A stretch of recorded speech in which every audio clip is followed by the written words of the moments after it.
The only people who don't want to disclose the truth are people with something to hide. Before we join Jerry Corsi, last night, the State of the Union speech, and he starts talking about the barkeep, and he swings into how he was raised by a single mother, and that was at the beginning of the speech, and I sat straight up. If you would... The son of the barkeep is Speaker of the House.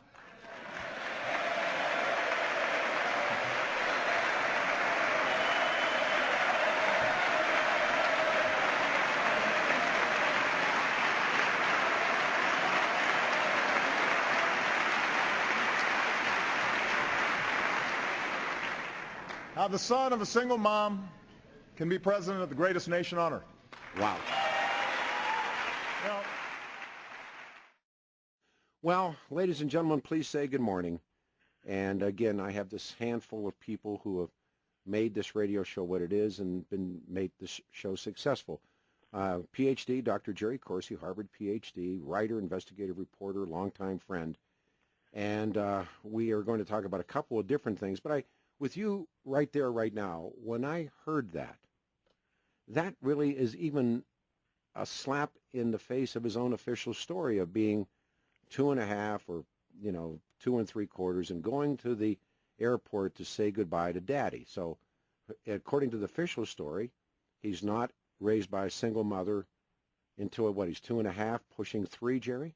That's right. And I was floored by it, too. I mean, Barack Obama reinvents his biography on the moment. Yeah. I mean, suddenly what happened to the Kenyan Obama? They just kind of dropped him out.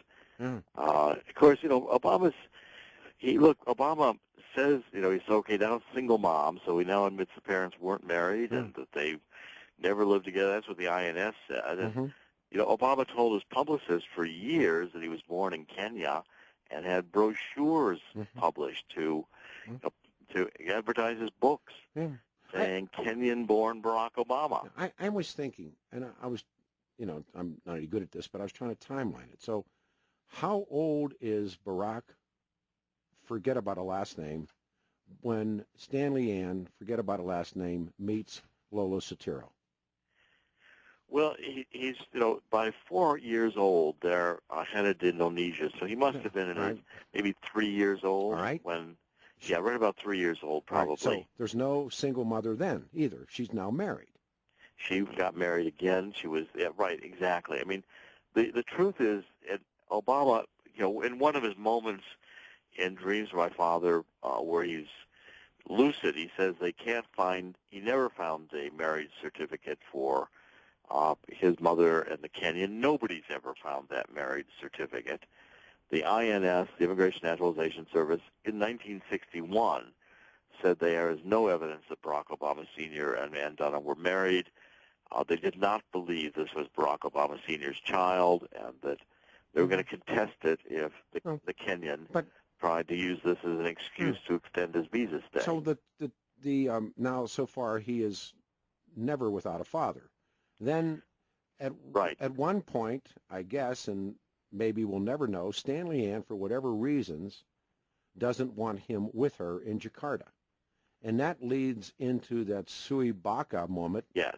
And they, in essence, ship him, I think he's 7 or 8, and they ship him back. Maybe not even that old. Okay, fair enough. All right, fair enough. Yeah, and they ship him alone on an airplane back from Indonesia to Gramps and Toot, to Hawaii, where he moves in and starts being raised by his grandparents. Yeah. So, and they send him to perhaps the most exclusive private school in Hawaii. Yeah, he goes to Punahou. Nobody really knows how they pay for it. That's one of the great mysteries in this family. It's suppressed, but take it that far, I don't see being raised by a single mother in any part of that, what was said last night. He wasn't, because, Ann Dunham had divorced supposedly, and, the divorce papers there, of course, people do divorce people they're not married exactly. to. I mean, happens all common the time. Law marriages, there's other reasons to get it on the books that you're not married to this person. Yeah. And the divorce with Obama Sr. and then the marriage to Lolo Sotero in Ann Dunham's life occur very close together. So there's really no period of time when Barack Obama is raised by a single mom. No. He's raised by grandparents, yes. Grandparents alone raised him a lot. Yeah, they were really, and taking him to see Frank Marshall Davis, and that by a single mom. And when I saw that last night, and I went, "What's this all about?" I couldn't figure it out either. Why he went back to this raised by a single mom story. He's standing there as Barack Hussein Obama, and that's the name of the African, and he's just forgotten about him. Of course, Barack Hussein Obama, the Kenyan, neglected to mention the son on many of his visa applications. So, it's like these two really had zero relationship with each other. And I think biologically, and when you take a look at the evidence, the likelihood, he doesn't look anything at all like the Kenyan. Looks much more Indonesian than he does anything else. Or fill in the blank. Fill in the blank. I mean, this is a part of the problem, is I've always said that there is some deep birth mystery here in this family. Agreed.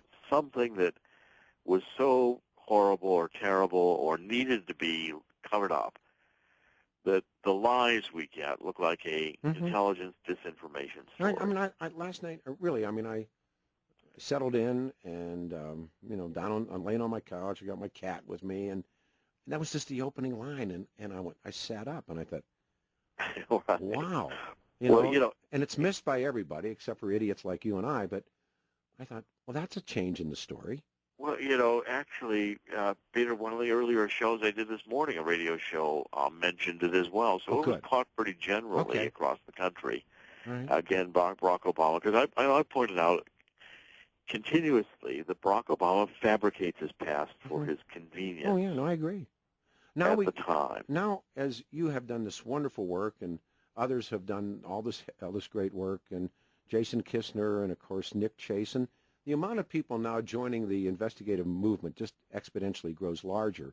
And we got to this point where, it's the broken record, but I don't know, 2.5, 3 years ago, maybe greater, when you were in Hawaii and you said, "Hey, Peter, there's another name here, Sui Barca." And you guys couldn't, if you guys weren't part of the show then, the things that were said about Jerry were unbelievable. And now, of course, the paperwork's there, and that name does appear. But now the release of the Obama long-form birth certificate came in 2011, and I think a lot of that was kicked over because Donald Trump, at the time, was thinking about running for president, and he was raising the birther issue. And he was called crazy. And remember all the nasty... And also I had a book coming out in the next month. That's right. And you had the book coming out. And the whole idea was gaining traction. Of course. So here comes this state health director who releases a long-form birth certificate that's really released on a PDF. You never see paperwork. You get a PDF. A commercial private sector attorney, a woman, on a night flight out of Hawaii, brings this PDF that in a very surprised moment, Barack Obama shows it to America. And it was enough for, I remember Mike Litwin, I remember all the Post and Rocky Mountain News people and Channel 9 people and everybody. Here it is, the answer to everything. And, of course, that's where it says father's race, African, and all the other crazy stuff. And my personal belief, and I'll turn it over to you to talk about this Loretta Fuddy's death, is this birth certificate was manufactured in Washington, D.C., by the guy that I call Jimmy down the hall. And it was never, the Hawaii thing was just a mask. It was a plane ride. So here we go. So now talk about Loretta Fuddy, if you would, Doctor. And also I think Robert Bauer, the attorney from Perkins and Coy, who was up in Seattle, played a big role. He was in the White House. He was one of the fixers of this Obama birth lie from the very beginning. When Fuddy came into the Department of Health and certified this was Obama's birth certificate without showing the originals. We've still never seen original 1961 birth documents for Obama. And then she dies in this plane crash. Well, we find out a couple things. One, Loretta Fuddy's family does not believe she died a natural death because she had no history of heart ailments. She got out of the airplane that went down into the water. She had a life vest on. The trauma of the incident was largely, over the plane it was down and people were still alive. They got out. And it was when they got out and she's floating there, holding the hands of her coworker, that she suddenly drifts away. Well, the family does not believe that that was a natural cause. Secondly, the whole investigation into who Fuddy was, then this Subud, S-U-B-U-D group surfaces, which I had never heard of before, except that the Subud organization, which is a mystical Indonesian religion of a very small number of people, about 20,000 people worldwide, into this meditation, contact with God kind of belief. And Fuddy was evidently in Bellevue, Washington, the head of the Subud, and was also a practicing member in Honolulu, going back at least to 2000, because there's newspaper articles showing her picture meditating at Subud meetings. And then we get a look, so I started investigating who the Subud is, and it turns out Subud is a guy from Indonesia who also changed his name about 6 times, and looks identical to Barack Obama. You put the 2 pictures of the young Subud next to Barack Obama, they're like twins. And, you map one face onto the other, the dimensions fit exactly. It's shocking, actually. Now, I don't have a clue yet what this means, but I know that Barack Obama was going back into Indonesia as a child with his mother bringing him in for Lolo Soetoro. They were living in the royal section of Indonesia. They came in 1965, which is right, the heart of this coup between Suharto, who's Muslim, getting rid of Sukarno, who is Christian, killing maybe 500,000 Christians and communists in the PKI, and Obama just, blithely comes in and goes to school. Well, the schools he was going to at that time, he had to be registered as an Indonesian citizen, and he was being registered even in a Catholic school as a Muslim, because he was taking Islamic instruction, which he also lied about in 2008 running for president, until we got the actual records out of that school. But the lies Barack Obama tells about his past are legion. So in other words, here you got this new Subud character surfacing from Indonesia with Fuddy, who is the fix-it girl who goes in and deals with sanitizing the Obama birth certificate when, through Perkins Coie, the White House releases a computer copy and says, here's the real deal, without showing the original documents. It's all fishy. And when you want to get original documents, like, could we please see Mr. Obama's passports, you find out that they were sanitized by none other than the private intelligence firm of John Brennan, who just happens to be head of the CIA right now, and another Islamicist. Yeah. It's bizarre. You couldn't write this you stuff. couldn't, you couldn't make this stuff up. No, last night, and he said a couple of things that were really over the top, but last night, when that was, an opening remarks, and I thought, wow, and then, he went into these other things that are clearly, impossible to believe, like the United States, everyone's investing in the United States, and that those things are provably not to be true. But what I thought was interesting, and just in, like I said, chasing this story now, and you've done it for a decade, and I think I've been involved for pushing 9 years of it, and I thought, that's a twist. And well, and it's another repeated twist of many he's done. Yeah. In other words, you can find, as I say on the record, Barack Obama claiming he was born in Kenya. Oh, yeah, sure. His publicist had this out, advertising his books for years before he became a real public figure. And when he was coming up in politics in Chicago, he frequently said he was from Kenya, that he was, and he was raised in Indonesia. This Barack Obama his background is like shifting sands. I really come to the conclusion that there's direct CIA and intelligence intervention in the creation of the Barack Obama character, because it's the only explanation for the disinformation that packs his background and the inability to get supporting documentary evidence, including the grades that he got. Yeah, it's interesting. And be like I always make a joke, but because I need to get a life. But now Donald Trump has jumped back into the fray. Have you seen this, Jerry? I begin to see little bits and pieces. Well, see, when this Fuddy death occurred, the whole issue was so bizarre that this one woman was the only one dead in the airplane, and she played a role in the Obama cover-up of the birth certificate issue when they tried to bury this issue. And now I think enough people are onto, within a very short period of time, maybe as he's leaving office, you're going to see stories starting appearing like appeared recently in Newsweek on the Internet as to, was the country delusional to put into the highest office of the land someone who has this little experience and we knew this little about? I mean, that's the problem. And the lies continue, even on policy issues. The Washington Post is out correcting his facts last night on 8 million jobs created, saying all it was of it. 3 million, and sure. It's all still 1 million behind when he came into office. I mean, listening to the speech on and on, the federal government needs to give Americans a raise. The idea that more debt is going to be actually investment. I mean, there's so much wrong with this speech. The one that I spent an hour on after the speech was over was when he said, in the first time over a decade, business leaders around the world have declared China no longer the number one place to invest. America is. And I found his source last night, and his source is a consulting firm called A.T. Kearney. And it's a projection. It's not, like I said, I was trying to, and when you read and you do, it's like guys saying the Broncos will beat the Seahawks. The Seahawks will beat the Broncos. Well, this A.T. Kearney guy says, well, it's going to happen. Well, and I found John Kerry, in the testimony to the Senate when he was trying to convince everybody to go to war against Syria, quoting a graduate student. If you were a PhD, and we exposed that at WND. If you look at Forbes, and everybody knows, I mean, hardly anyone knows A.T. Kearney, but everybody knows Forbes. Forbes annual report, and I looked at this last night, the best country to do business in or with is Ireland.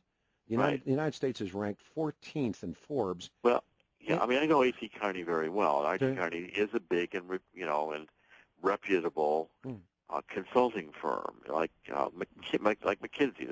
I know McKinsey. I know Milken. I know Ernst and Young. I know they do many projections. This is what this is of business future That's what scenarios. This is expected. And that's like saying the Broncos will beat the Seahawks. You got to play the game. Well, in fact, the speech last night was, I think Charles Krauthammer was right in characterizing it as small ball.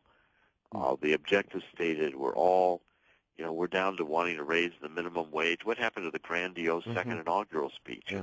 The fundamental transformation of America. I think, Americans are beginning to realize that this fundamental transformation of America meant what I said it did when I wrote Abomination. It's a Saul Alinsky, socialist, radical left transformation of the country. And when you really get into what it means, and the amount of debt it's going to create, the amount of deficit spending, the amount of unemployment, and the other thing that last night was, I've been writing about on WND, there's two things. One is this Trans-Pacific partnership that the Obama administration wants to jam through Congress, and the Democrats are resisting it hard, saying it's going to be a job killer. The unions have been writing a letter. There's a phone call today for news people I've been invited to at 2 o'clock in Washington. One of the major pollsters is going to release a new study on the State of the Union addressing the Trans-Pacific Partnership. And I think this new study, bipartisan study, is going to just trash the idea, as the Democrats are right now. I'm calling it the New World Order, the North American Union. It basically, Obama and Kerry have ditched NAFTA and gone to the next level without letting anybody know about it. The second thing that upset me about the speech that I covered in WND was that this whole grab for your IRAs. What's this about my IRAs? I've been warning people that, regimes that get this desperate on deficit spending, and now the Fed is easing off buying debt. They call this tapering of the quantitative easing. And here Barack Obama's eyeing getting people to put their IRAs into Treasury bills. My IRA. My IRA. Yeah, well, no, I'm sorry. It's not his.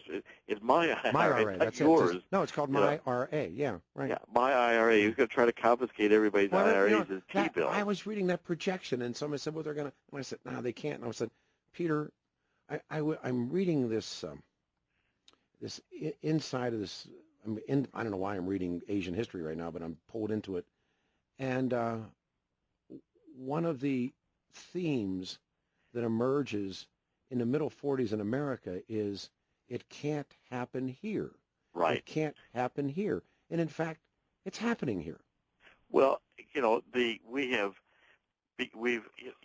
I have a new book out on hunting Hitler, as you know. We talked about it on the show. I've always said if Hitler knew that he could have the head of the EU and the EU central bank being run by Germany, plus a trans-Pacific and transatlantic partnership where the multinational corporations trumped sovereignty and, you know, ruled Europe and the United States, plus the NSA, Gestapo could never read every email or listen to every, of course there weren't emails, or listen to every telephone conversation. Obama, you know, if Hitler had said this, you could have this, Mr. Hitler, he'd sign up in a minute. I mean, National Socialism was a leftist philosophy. Hitler introduced the first universal health care, and it was a combination between a corporate state as opposed to the communists who wanted to eliminate private property. It was blood and earth and, you know. Largely, many of these ideas we've moved, you know, I think you could have a debate whether Obama was really a Linsky communist or more of a national socialist. Or the greatest opportunist we have seen in forever. Unfortunately, Doctor, I'm right on the line right now. Yeah, that's it, Peter. But he had a nice tie last night. Those nice pastels. I think he got that blue one maybe from John Kerry. John favors the pastel. It was just.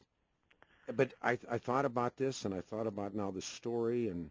Well, it's all developing, and I think finally the Emperor Has No Clothes, which is something I've been writing about since 2008, is now becoming apparent to the American people. Thanks, Jerry. We'll talk this week. Thank you, sir. Sure. John. The only people who don't want to disclose the truth are people with something to hide.